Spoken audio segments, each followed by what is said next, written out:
Operation നങ്കൂറിന്റെ ഭാഗമായി തന്നെ കേരളത്തിൽ നിന്ന് വാഹനങ്ങൾ പിടികൂടിയ ഘട്ടത്തിൽ തന്നെ ഇതിൽ ഭൂട്ടാൻ ബന്ധമുണ്ടെന്ന് അറിഞ്ഞ ഘട്ടത്തിൽ ഈ ഭൂട്ടാൻ കസ്റ്റംസ് സംഘം റോയൽ ഭൂട്ടാൻ കസ്റ്റംസ് സംഘം അവിടെ സമാന്തരമായ അന്വേഷണം ആരംഭിച്ചിരുന്നു. അതിനുശേഷം കുറച്ച് വിവരങ്ങൾ തേടിയിട്ടുണ്ട്. അതോടൊപ്പം തന്നെ ഒരു മുൻ സൈനിക ഉദ്യോഗസ്ഥനെ ഭൂട്ടാൻ റോയൽ കസ്റ്റംസ് ഇതിനകം തന്നെ ചോദ്യം ചെയ്തു. ആ വിവരങ്ങളടക്കം ശേഖരിച്ചുകൊണ്ടാണ് ഭൂട്ടാൻ കസ്റ്റംസ് സംഘം കേരളത്തിലേക്ക് വരാൻ പോകുന്നത്. അടുത്തയാഴ്ച കൊച്ചിയിലെത്തും. അതിനുശേഷം നിലവിൽ ഇപ്പോൾ കസ്റ്റംസ് കൊച്ചി യൂണിറ്റ് അന്വേഷിക്കുന്ന വിവരങ്ങളൊക്കെ തന്നെ ശേഖരിക്കാനാണ് കസ്റ്റംസ് സംഘം ഭൂട്ടാൻ കസ്റ്റംസ് സംഘം കൊച്ചിയിലേക്ക് എത്തുന്നത്. അതോടൊപ്പം തന്നെ ഇതുവരെ റോയൽ ഭൂട്ടാൻ കസ്റ്റംസ് സംഘം അന്വേഷിച്ച കാര്യങ്ങളും കൊച്ചിയിലെ യൂണിറ്റിന് കൈമാറും.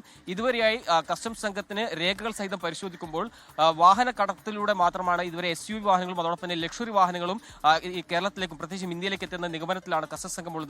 കൃത്യമായ രേഖകളിലൂടെ വാഹനങ്ങൾ ഇതുവരെ കേരളത്തിലേക്ക് എത്തിയിട്ടില്ല എന്ന നിഗമനത്തിലാണ് കസ്റ്റംസ് ഉള്ളത്. അതുകൊണ്ട് തന്നെ ആ വിവരങ്ങളടക്കം ശേഖരിച്ചുകൊണ്ടാണ് ഇപ്പോൾ ഈ റോയൽ കസ്റ്റംസ് സംഘം കൊച്ചിയിലേക്ക് എത്താൻ പോകുന്നത്. അതോടൊപ്പം തന്നെ ഭൂട്ടാനിലെ നിയമപ്രകാരം ഇതുവരെ നടത്തിയ പരിശോധനയിൽ പ്രത്യേകിച്ചും വ്യാപകമായ ക്രമക്കേട് അത് ഒന്നിലധികം നിയമവിരുദ്ധമായ പ്രവർത്തനങ്ങൾ നടന്നുവെന്ന കണക്കാക്കി തന്നെയാണ് ഇപ്പോൾ കസ്റ്റംസ് സംഘം ഈ കേസ് അന്വേഷിക്കുന്നത്. അതിൽ പ്രധാനമായും വ്യാജരേഖ ചമച്ചുകൊണ്ട് വാഹനങ്ങൾ ഇന്ത്യയിലേക്ക് കടത്തുന്നു. മാത്രമല്ല ഭൂട്ടാനിലേക്ക് ഇറക്കുമതി ചെയ്ത വിദേശ വാഹനങ്ങൾ സംഘടിതമായി ഇന്ത്യയിലേക്ക് കടത്തുന്ന ഒരു സാഹചര്യം, അതോടൊപ്പം ഭൂട്ടാൻ ആർമി ഒഴിവാക്കിയ വാഹനങ്ങൾ ഇന്ത്യയിലേക്ക് വ്യാപകമായി തന്നെ കടത്തുന്നു. ഇതടക്കമെല്ലാം തന്നെ വ്യാപകമായ ക്രമക്കേടും അതോടൊപ്പം നിയമവിരുദ്ധ പ്രവർത്തനമാണ്. ഈ ഒരു പശ്ചാത്തലത്തിൽ തന്നെയാണ് ഗൗരവമായി തന്നെ ഈ അന്വേഷണത്തിൽ റോയൽ കസ്റ്റംസും ഭൂട്ടാൻ കസ്റ്റംസും ഇടപെടുന്നതും. അതിന്റെ പശ്ചാത്തലത്തിലാണ് അടുത്തയാഴ്ച ഈ കസ്റ്റംസ് സംഘം കൊച്ചിയിലേക്ക് എത്തുന്നതും. അതിനുശേഷം കൊച്ചിയിൽ നിന്ന് ഇതുവരെ കസ്റ്റംസ് ശേഖരിച്ച വിവരങ്ങൾ അത് കൊച്ചിയിലെ യൂണിറ്റിന് കൈമാറും. അതോടൊപ്പം തന്നെ കൊച്ചിയിൽ നിന്ന് ഈ കസ്റ്റംസിന്റെ ലഭിച്ച വിവരങ്ങളൊക്കെ തന്നെ റോയൽ ഭൂട്ടാൻ ശേഖരിക്കാനാണ് ഇപ്പോൾ ഈ സംഘം അടുത്തയാഴ്ച കൊച്ചിയിലെത്തുക.